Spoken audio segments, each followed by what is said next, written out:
সুযোগ সুবিধা রাস্তাঘাট সমস্ত হচ্ছে দিকতে হচ্ছে অনেক আমাদের মোটামুটি সহযোগিতা করছে, এই কারণে আমরা দিদিকে যাচ্ছি।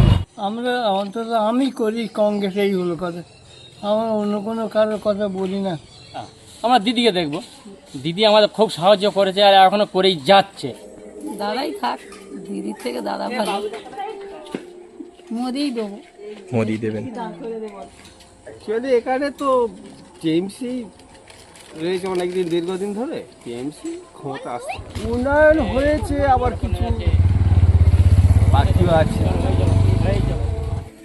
এটাই বলতে পারবো, নিজস্ব ব্যাপার। মোদি দিদি। মগরাহাট পূর্বে চতুর্মুখী লড়াই তুঙ্গে, জমে উঠেছে প্রচার। দক্ষিণ 24 পরগনায় মগরাহাট পূর্ব বিধানসভা কেন্দ্রে আসন্ন নির্বাচনে চতুর্মুখী লড়াইয়ের সম্ভাবনা ক্রমশ জোরদার হচ্ছে। শাসক দল তৃণমূল কংগ্রেস দিদির উন্নয়নকে সামনে রেখে জয়ের ব্যাপারে আত্মবিশ্বাসী।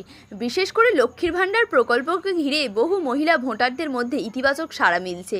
তৃণমূল প্রার্থী শর্মিষ্ঠা পুরকাইত যোগদিয়া অঞ্চলে প্রচারে নেমে উল্লেখযোগ্য জনসমাগম লক্ষ্য করেন। অন্যদিকে ভারতীয় জনতা পার্টি প্রার্থী চন্দন কুমার নস্কর নিজেকে শক্তিশালী বিরোধী মুখ হিসেবে তুলে ধরছেন। 14টি পঞ্চায়েত এলাকায় তাদের প্রভাব বাড়ছে বলে দলের দাবি।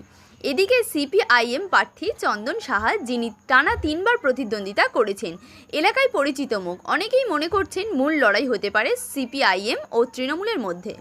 পাশাপাশি ভারতীয় জাতীয় কংগ্রেস প্রার্থী ডাক্তার অতনুও প্রচারে সক্রিয়। তিনি প্রাক্তন সাংসদ মনোরঞ্জন হালদারের পুত্র হওয়ায় রাজনৈতিকভাবে পরিচিত। এলাকায় ঘুরে সাধারণ মানুষের মতামতে উঠে এসেছে ভিন্ন চিত্র। কেউ নরেন্দ্র মোদীকে সমর্থন করছেন, আবার কেউ উন্নয়নের নিরিখে দিদির ওপর আস্থা রাখছেন। সব মিলিয়ে জমে উঠেছে মগরাহাট পূর্বের রাজনৈতিক লড়াই। চূড়ান্ত ফলাফলের দিকে তাকিয়ে সকলেই।